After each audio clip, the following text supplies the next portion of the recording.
El Anacronópete, de Enrique Gaspar. Ilustraciones de Francesc Gómez Soler. Capítulo 17. Panem et Circenses. Pocos meses hacía que, sucediendo a su progenitor, imperaba Tito en Roma.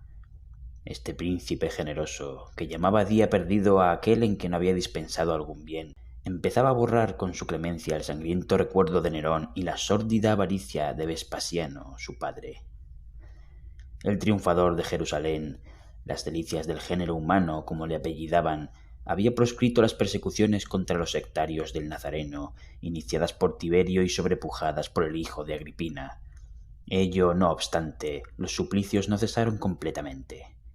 Las provincias, gobernadas por prefectos arbitrarios, revestidos de una autoridad suprema y escudados en una irresponsabilidad absoluta, se libraban a cruentos espectáculos, ora para satisfacer los naturales instintos de la plebe, ya para secundar los ocultos planes de los pretores. En este caso se hallaba Pompeya. Residencia de estío de las familias patricias de la Campania y del Lacio, sus habitantes, más que de luchas políticas, se ocupaban del embellecimiento de su ciudad con el fin de atraer a la población flotante que tan buenos rendimientos les daba. Y tal era su fanatismo para la conservación del ornato público que, cuando a la caída de Nerón la Italia entera destruyó las estatuas de este monstruo, ellos respetaron, sin deificarlas, todas las que erigidas en sus calles encerraban alguna notoriedad artística. Pero así que el caliginoso aliento del verano empujaba hacia aquella vertiente del Vesubio a los levantiscos ciudadanos de Neápolis y Salerno, las pasiones se encendían y Pompeya era durante 4 meses émula en discordias civiles de Roma, su metrópoli. Tenían los pompeyanos, a la sazón, por proefectus urbis, un senador vendido a la causa de Domiciano, aquel segundo Calígula que 2 años después debía precipitar la muerte de su hermano Tito, colocándole en la fila de los dioses mientras le denigraba entre los simples mortales.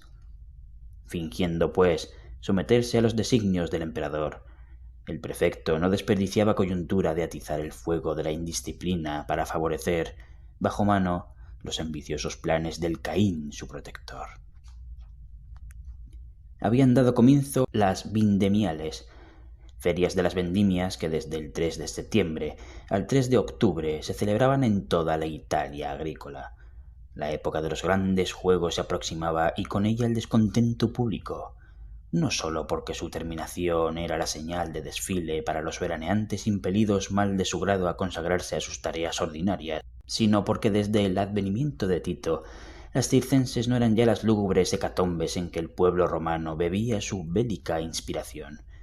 Reducidos a la carrera, al salto, al disco y al pugilato, echaban de menos los gladiadores, los bestiarios, los ecutores y los dimaqueres con su polvo, sus rugidos, su sangre y sus cadáveres. Pero a las ya expuestas uníase aún otra circunstancia. Habiendo consumido un incendio en Roma el Capitolio, el Panteón, la biblioteca de Augusto y el teatro de Pompeyo, amén de otros monumentos menos importantes, Tito prometió que todo sería reedificado a sus expensas, y, rehusando los donativos que le ofrecían así las ciudades del imperio como los príncipes, sus aliados, vendió hasta los muebles de su palacio para cumplir su palabra. El entusiasmo público desbordó en todas partes, organizándose festejos con que solemnizar la largueza del emperador, pero los secuaces de Domiciano, valiéndose de ocasión tan propicia para tomar en ridículo la clemencia del soberano, indujeron a la plebe a reclamar con tal insistencia la restitución de su espectáculo predilecto, que Tito debió ceder ante el clamor general y, al inaugurar su célebre anfiteatro, otorgó gladiadores, naumaquias o combates navales y hasta 5.000 fieras. Los pompeyanos no fueron los que contribuyeron en menor parte a esta dolorosa reconquista instigados por el proefectus urbis. Era el anochecer del día 7 de septiembre del año 79 de Jesucristo. El cérix encargado de la conservación del orden recorría presuroso todos los puestos recomendando a sus vigiles que atendieran a la seguridad pública, sin oponerse no obstante al torrente popular que, desbordando de las termas, de la basílica, de los templos de Júpiter y Hércules, de las tiendas y de la avenida de la Abundancia y de los tugurios de la calle de la Fortuna, se dirigía en tropel a la morada del pretor, llevando teas encendidas y gritando como en la Roma cesárea: «Panem et circenses». El prefecto, queriendo cubrir con cierto velo de legalidad su propia obra, presentóse en la puerta de palacio rodeado de la guardia pretoriana, y precedido de 6 lictores que vestidos con el sagum descansaban las fasces sobre el hombro izquierdo mientras con la virga en la opuesta mano separaban los grupos. «Al foro», dijo, y tomó el camino de las asambleas generales, seguido de la multitud que tras él continuaba vociferando: «Panem et circenses». En aquel santuario de la opinión pública, una representación verbal le fue elevada en nombre de todos los ciudadanos de Pompeya. «¿Sabéis», arguyó, «que las leyes lo prohíben?» «Entiende tú», repuso el tribuno que llevaba la voz, «que si se enerva el pueblo en la moricie, el día de la lucha no tendrá fuerzas para abrir las puertas del templo de Jano». «No más cuadriga, no más disco, luchadores», fue el grito unánime. Y como la exasperación amenazara convertirse en motín, el prefecto les concedió los andabates que, peleando con una venda en los ojos o cubiertos con una armadura, ofrecían menos riesgo. «No, gladiadores», repitió la turba, y el demandado, fingiendo doblegarse a las circunstancias, asintió a los clamores de la plebe. Pero como la debilidad de parte de la fuerza es la señal del abuso en el oprimido... «¡Bestiarios!», prorrumpieron unos pocos, lo que no tardó en hacerse el eco general, y de concesión en concesión. Los pompeyanos consiguieron que les restituyesen no sólo los laquearios, que por un lazo escurridizo tirado con destreza procuraban detener y cazar a los adversarios, y los retiarios, que, con una mano armada con un tridente y llevando en la otra una red, envolvían con ella a su antagonista para darle muerte una vez vencido, sino el repugnante espectáculo de las bestias feroces, desgarrando entre los aplausos de la abyecta muchedumbre las carnes de los prisioneros de guerra, o abriendo con sus dientes el camino de la gloria a los mártires sublimes de la religión cristiana. La impaciencia popular señaló el día siguiente para renovar el derramamiento de sangre en el anfiteatro, la premura de la exigencia no permitiendo que se restablecieran los abolidos gladiadores fiscales que eran los que el fisco suministraba a sus expensas, ni los postulatiti, o sea, los que por más hábiles el pueblo reclama preferentemente, hubo de recurrirse a los privados, sostenidos por empresas particulares que los alquilaban mediante una retribución pecuniaria. En cuanto a los bestiarios, a falta de prisioneros de guerra y de delincuentes condenados a este género de lucha, se determinó sustituirlos con esclavos o con gente ya acusada de impiedad, ya sospechosa de seguir la doctrina del que llamaban impostor de Galilea. Restituido el prefecto en triunfo al pretorio y agotados los vítores al emperador, la ebria muchedumbre se retiró a sus hogares a esperar el mañana, quedando sumida Pompeya en esa calma precursora de toda tempestad horrible. Este fue el instante en que los fugitivos del Anacronópete, deslizándose como sombras sobre el empedrado de lava de sus rectas y elegantes avenidas, penetraron en la ciudad. Benjamín, que en medio de las mayores contrariedades perseguía su fin científico con la terquedad de un sabio aragonés, se había provisto en su fuga de un zapapico y caminaba consultando al resplandor de la luna creciente el plano del teatro de sus operaciones. Sun Che, que además de haber asistido a la trágica desaparición de los militares, había sido impuesta por el políglota en la locura del doctor, se apoyaba en el brazo izquierdo de su intérprete rendida de cansancio y entregada a tristes pensamientos. Pendida del derecho, arrastrábase mejor que andaba, la más digna de compasión de todos, la desventurada pupila que por breves horas había tocado el séptimo cielo de sus ilusiones, para ser precipitada desde más alto en los últimos abismos de la desesperación. Juana era la única que, no obstante la gravedad de las circunstancias, no se abandonaba al desaliento. «Verá usted», decía, «como a lo mejor nos los vemos aparecer por ahí vestidos como judíos del monumento». «No, esta vez los hemos perdido para siempre». «¡Quia!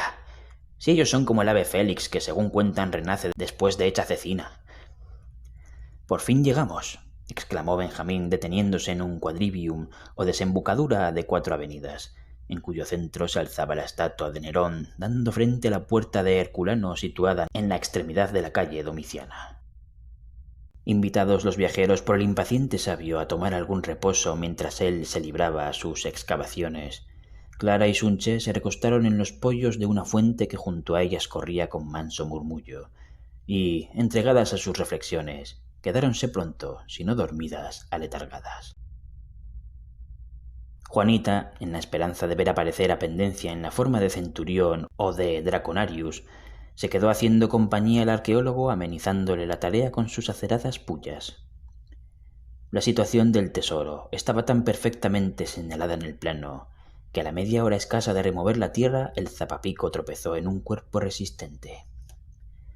Benjamín, con el corazón hecho un molino de viento, desenterró una pequeña caja de metal que, sin inscripción alguna, revelaba servir solo de estuche a algún objeto precioso. Abierta por fin en medio de la mayor ansiedad, sacó a luz el políglota unos manojos de cordelillos en los que de distancia en distancia había nudos que a primera vista dejaban comprender por sus combinaciones que no habían sido hechos al azar. El sabio dio un grito de asombro. —¡Cordeles! —dijo Juanita. —Hombre, ¿y no le dan a usted ganas de ahorcarse?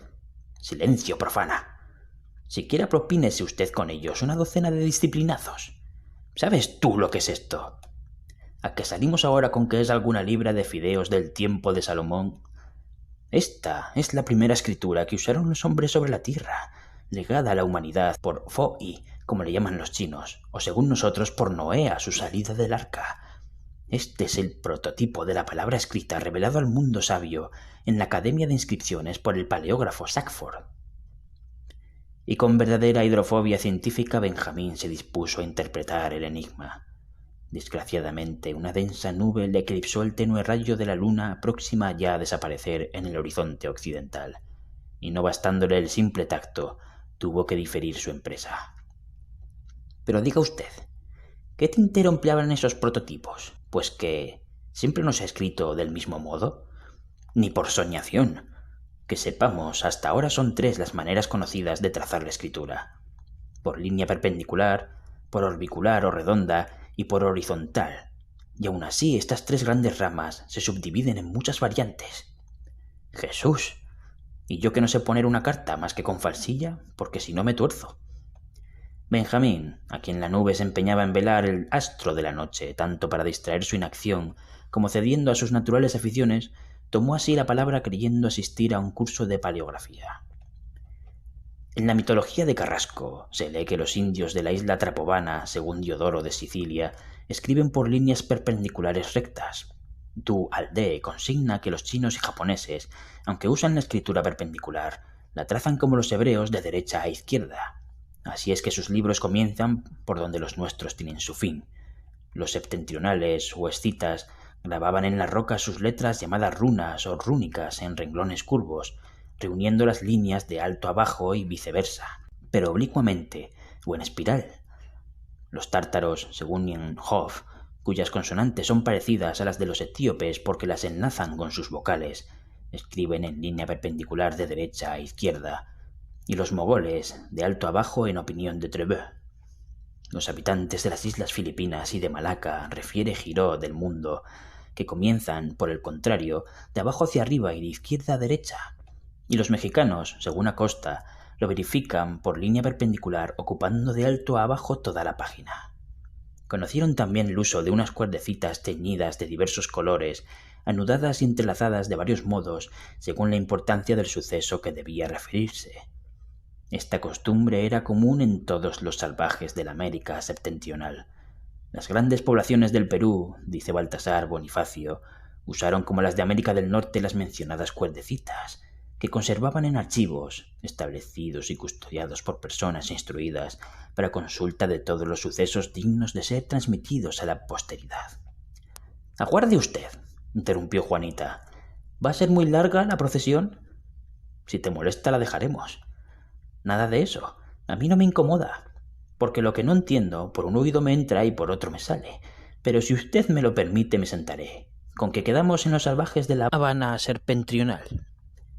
Benjamín la miró con lástima y prosiguió así. Entrando en el segundo sistema, aseguran Pausanias y Vimar de la Bastille que los griegos conocieron la escritura orbicular como se desprende de la inscripción del disco de Ifito que se reputa posterior en 300 años al sitio de Troya. También se sirvieron de ella, según Maffei, los etruscos o antiguos toscanos. Los más remotos pueblos septentrionales enlazaron la escritura de alto a bajo y viceversa, pero también en líneas oblicuas o en espiral, y no ofreciendo dificultad el que estos caracteres sean los verdaderos runos, resultan legítimas las inscripciones que cita el mismo Pausanias por tener sus líneas mucha semejanza y aun identidad con las de los pueblos del norte. Las inscripciones griegas del monumento erigido en Olimpia por los Cipsélides eran difíciles de leerse a causa de sus multiplicadas curvas. Lo mismo me pasaba a mí con las cartas de pendencia, y eso que venían en papel rayado. Pero cada renglón parecía un vía crucis. Aquello sí que ha estar en latín, lo cree usted escritura articular. Tomemos la horizontal, continuó el sabio. Y Juanita, creyendo que se trataba de una orden que empezaba a lisonjearla, se tendió cuan larga era en el arroyo, como lo pudiera hacer en el más mullido lecho. No me duermo, no señor, adujo al comprender por el movimiento de extrañeza de Benjamín que se había equivocado. Siga usted, que si me aburro ya le diría a usted que se pare. Benjamín buscó la luna, pero como ella no se dejase ver, reanudó su discurso con desaliento. Pues bien, la escritura por línea horizontal abraza varias especies. La bustrofedona de la primera edad, de derecha a izquierda, la del segundo hasta el cuarto período, de izquierda a derecha, y la aratoria que reúne las precedentes yendo y volviendo por líneas paralelas y frente por frente del punto de partida. Vaya un trajín. ¿Sabe usted que una plana de esas parecerá un ejercicio de bomberos? Los orientales siempre han escrito de derecha a izquierda como los etruscos, menos los armenios y los habitantes del Indostán que lo hacen de izquierda a derecha. En los griegos se ha observado que, bien sea por los métodos de Pelasgo, de Cécrope o de Cadmo, participa aunque a lo oriental de las dos especies, porque cuando escriben muchas líneas vuelven de derecha a izquierda. Esta dirección es la que empleaban los hunnos. ¿Y los otros? Hablo de los hunnos, hoy cículos de la parte de la Transilvania. Ah, sí. Adelante, no los conozco. Los etíopes o abisinios, los siameses y los tibetanos escriben de izquierda a derecha, y estos últimos casi horizontalmente. Dos inscripciones notables presenta la escritura bustrofedona de la primera edad, admitida también entre los galos y los francos. La una se halló en las ruinas del templo de Apolo Amicloeus en Amicles, villa de la Laconia, hacia el año 1400 a.C. La segunda, que refiere Muratori, consta en el mármol de Nointel o Baudelot, descubierto en 1632, en una iglesia de Atenas, cuyo mármol fija la época por los años 457 antes de la era cristiana. Las pieles de los cuadrúpedos, preparadas de diversas maneras, las de los pescados, los intestinos de las serpientes y de otros animales, las telas de lienzo y de seda, las hojas, la corteza y la madera de los árboles, la borra de las plantas y su corazón, el hueso, el marfil, las piedras comunes y preciosas, los metales, el vidrio, la cera, el ladrillo, la greda y el yeso, han sido las materias sobre las que en todos tiempos y en el día se escriben los caracteres. Pues en cuestión de caracteres, aunque el mío no es de los peores, como don Sidulfo no nos devuelve a los militares, aún ha de ver usted a las criadas escribir con las uñas sobre pellejo de sabio. Los mármoles, los bronces y las planchas o láminas de metal han sido de uso común entre los griegos y romanos. El de las pieles data del tiempo de Job. En planchas de madera y tablitas de bambú escribieron los chinos, dice Du Aldé, antes de la invención del papel. Las pirámides, los obeliscos y las columnas de las observaciones astronómicas de los babilonios que refiere Flavio Josefo fueron de mármoles, piedras y ladrillo. Las leyes de Solón estaban escritas en madera, las de los romanos en bronce, de las que 3000 se perdieron en el incendio del Capitolio. Los pueblos septentrionales grababan sus inscripciones rúnicas en las piedras y en las rocas. La escritura en plomo sube al tiempo del diluvio. La hecha en marfil se ha conservado en las tablas llamadas dípticas o de 2 hojas, porque las polípticas son las que exceden de este número. Se escribía también, según Plinio, en las hojas de palmera y de ciertas malvas. Así es que en algunas comarcas de las Indias Orientales, afirma Alfonso Costadán, escriben en las hojas de macaruego, hojas que tienen 6 pies de largo por 1 de ancho. Lo propio hacen, dice Michael Moyne, los habitantes del fuerte de Mieu, junto a Bengala y Pegú, sirviéndose del areca, especie de palmera, y de la corteza del árbol llamado abo. Los del reino de Siam y Cambodge y los insulares de Filipinas, aunque estos últimos siguen el método de los españoles, se valen de las hojas de plátano, de palmera o de la parte lisa de las cañas en las que trazan sus caracteres con un punzón o cuchillo. Los siracusanos lo hacían en hojas de olivo y los atenienses en conchas. En Atenas, cuentas suidas, que se consignaban los nombres de los valientes que habían sucumbido en defensa de la patria sobre el velo de Minerva. Pues buena la pondría en la mantilla a la pobre señora. Vamos, sería de casco y lo escribirían por el revés. Los indios, según Filóstrato, hacían su escritura en los sindones, que así llamaban a sus telas o vestidos. ¡Ay! Pues yo siempre los he visto en cueros, es decir, en las estampas. Los judíos tenían una particular habilidad en unir los diferentes trozos del pergamino, haciéndolo en términos de no poderse distinguir señal alguna. Con este motivo, añade Flavio Josefo, que Ptolomeo Filadelfo se llenó de admiración cuando los 70 ancianos, enviados por el gran sacerdote, desdoblaron en su presencia los rollos de la ley toda escrita con caracteres de oro. No obstante, el grabado en seco, sin auxilio de la tinta ni de otro color, parece haber sido el primer procedimiento. Los montañeses de Kwei-Cheu, en China, así lo ejecutan sobre unas tablitas de madera muy tierna. Los partos hacían en sus vestidos las letras con aguja, no usando del papirus que podrían haber hallado en abundancia en Babilonia. Ya que me vuelve usted loca con tanto nombre extranjero, explíqueme usted siquiera alguno de esos terminachos que como guijarros de punta me están levantando chichones en la cabeza. El papirus es una especie de caña parecida a la tipa propia de los parajes bajos y húmedos. Sus raíces leñosas tienen por lo regular 10 pies de longitud. Su tallo triangular no excede de 2 codos en tanto que no se eleva sobre la superficie de las aguas, pero en su totalidad alcanza hasta 4 o 5. Después de varios procedimientos llegaba a ser papel, no excediendo nunca de la marca que se le tenía asignada, que era 2 pies de longitud. Los instrumentos empleados para escribir han sido con corta diferencia los mismos que usamos en el día, a saber, la regla, el compás, el plomo, las tijeras, el cortaplumas, la piedra para afilar, la esponja, el estilo o punzón, la pluma o caña, el tintero o escribanía, el atril y las ampolletas o botellitas de vidrio, conteniendo una el líquido para volver más suelta la tinta espesada y otra el vermellón o rojo para escribir los principios de los capítulos. El estilo, Stylus graphium y el buril, Caelam celtes, sirvieron para la escritura en seco o sin tinta. De consiguiente se empleaban en los mármoles, metales y en las tablas preparadas con cera y yeso, y eran de varios tamaños y formas. La caña, arundo, el junco, juncus y el calamus usáronse en la escritura que se hacía con tinta, pero antes de conocerse la aplicación de las plumas. El Egipto, Gnido y el lago Amais en Asia, según Plinio, daban profusión de estos juncos o calamos que los griegos se hacían llevar de Persia y que, cogidos en el mes de marzo en Aurak, dejaban endurecer por espacio de 6 meses entre el fiemo o estiércol, tomando de este modo un hermoso barniz jaspeado de negro y amarillo oscuro. En aquel instante sonó un ronquido, pero Benjamín, embriagado en su peroración, no se detuvo hasta terminar su relato. El uso de las plumas de ánsares, cisnes, pavos y grullas, continuó disparado, no data al parecer sino del siglo V. Los siameses se valían del lápiz, los chinos emplean actualmente, como en la antigüedad, el pincel de pelo de conejo por mejor y más suave. La tinta de los tiempos remotos no tenía de común con la nuestra sino el color y la goma que entraba en su composición. Se llamaba Atramentum scriptorium o librarium para distinguirla del Atramentum sutorium o calzantum.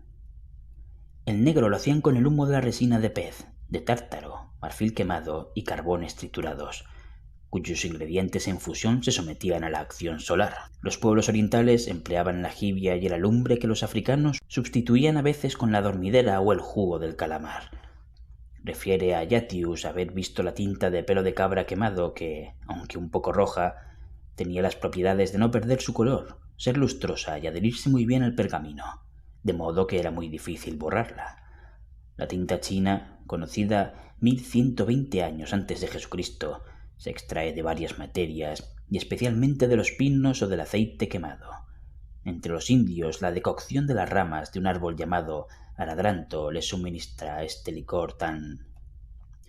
Aquí llegaba Benjamín en su afluente desbordamiento cuando un «¡Mátame al sabio!» de Juanita, que soñaba, le hizo comprender que su erudición era inútil y dio por terminada la conferencia. En esto, un hombre que, con una linterna encendida en la mano, doblaba la esquina, desembocó en el quadrivium. «¡El loco!», gritó Benjamín, reconociendo a don Sidulfo, que, en efecto, venía en busca de los fugitivos, a cuya voz despertáronse los tres durmientes como si hubiesen sentido un sacudimiento galvánico. «¡Favor!», exclamaron las infelices, abrazándose en defensa mutua. Pero Benjamín, para quien aquella luz era como el relámpago para el caminante perdido en las tinieblas, antes de que su amigo les apercibiese, corrió a su encuentro vociferando como el sabio de Siracusa cuando al dar con la teoría del peso específico dicen que salió desnudo del baño repitiendo «¡Eureka!». «¿De qué se trata? ¿Ha vuelto a la vida mi rival?», preguntó el demente persiguiendo su manía. «No, he hallado el secreto de la inmortalidad. Leamos, alúmbreme usted». Y consultando los corderillos, su pecho se dilató al ver que la disposición de los nudos correspondía a la escritura armenia en la que creía poder alardear sus conocimientos. «¿Y bien? ¿Qué dice?». Benjamín, con no poca dificultad, leyó lo que sigue. «Si quieres ser inmortal, anda a la tierra de Noé y... ¡Maldición! ¿Qué es ello? Que no puedo interpretar el sentido de los demás caracteres». «No importa», continuó en su delirio. «Volaremos a la región del patriarca y daremos solución a este enigma indescifrable. Si usted en cuestión de lenguas no conoce más que la estofada», se permitió argüir la intemperante Juanita, a cuya voz el loco, fijando mientes en el grupo de las tres gracias, crispó los puños y dirigiéndose a Sun Che: «Tú también me estorbas», dijo, «pero pronto no serás más que un cadáver». E iba a abalanzarse sobre ella, cuando por dicha suya el sabio tropezó en uno de los pollos y cayó al suelo de bruces. Benjamín acudió en su auxilio mientras la trinidad femenina se replegaba con espanto hacia la fuente. «Esto no se hace entre cristianos», gritó la de Pinto con toda la fuerza que le prestaba la indignación. «¡Cristianos han dicho!», murmuró por lo bajo a su gente el Cérix, que atraído por la linterna de don Sidulfo acechaba a los viajeros y que, por la relación de la palabra española con la latina, dedujo una verdad funesta para los anacronóbatas. «¿Qué?», se preguntaron todos al verse rodeados de los vigiles. «¡Apoderaos de ellos!». El terror fue general. «Yo soy inocente», aducía Clara. «Respetad a la emperatriz», ordenaba Sun Che en chino. «Prenda usted a ese, señor Guindilla», balbuceaba la Maritornes, señalando al tutor. Pero como los gritos fuesen en aumento, les aplicaron unas mordazas y maniatados los condujeron a la presencia del prefecto que, en desenfrenada orgía, saboreaba en el pretorio el motín tan favorable a la causa de Domiciano. «Piedad», articularon todos, libertados de sus ligaduras y cayendo a los pies del ebrio senador. «No le excitéis con vuestros ayes», observó el políglota. «Reparad que no entiende más que el latín». «Pues bien, in nomine Domini nostri Jesucristi», dijo Juanita, muerta de miedo y recordando la salutación con que el cura de su lugar daba los buenos días a sus feligreses. «¿Quién pronuncia aquí el nombre del impostor de Galilea?», rugió el prefecto, pudiendo apenas mantenerse en equilibrio. «Estos cristianos que acaban de profanar la estatua de Nerón». «¿Cuál es el jefe?». «Este, el más viejo», contestó Juanita, impuesta por la traducción de Benjamín. «Subidlo al cráter y arrojadlo en las entrañas del Vesubio». Una explosión de lágrimas y lamentos sucedió a tan bárbara orden, pero antes de que las excursionistas pudieran dirigir una palabra de consuelo a don Sidulfo, éste había desaparecido entre un grupo de vigiles encargados de la ejecución del decreto. «Los demás», prosiguió el togado Beodo, «apréstense a servir de bestiarios en los circenses de mañana». «¡Horror! ¡Nos destinan al circo!», tradujo el arqueólogo, cubriéndose el rostro con las manos, mientras Clara perdía el sentido y Sun Che interrogaba con ojos extraviados sin obtener contestación. «¿Al circo? Pues no se apuren ustedes», objetó Juana, «que si es en el de Price yo tengo allí un primo aposentador». «No, se nos condena a ser devorados por las bestias feroces». Amordazados de nuevo, nadie pudo proferir una queja. Los vigiles sacaron del pretorio a los reos, y el praefectus urbis, tambaleándose, volvió a la sala del festín gritando a sus comensales con feroz alegría. «El pueblo tendrá bestiarios. La paz de Pompeya queda por ahora asegurada». Y en efecto, unas horas después, al resplandor del sol naciente, el pobre tutor, con los pies ensangrentados por la penosa ascensión del Vesubio, rodaba a los profundos abismos del volcán, al mismo tiempo que sus compañeros de viaje penetraban en las mazmorras del anfiteatro para servir de pasto a las fieras y de diversión a la más soez de las plebes.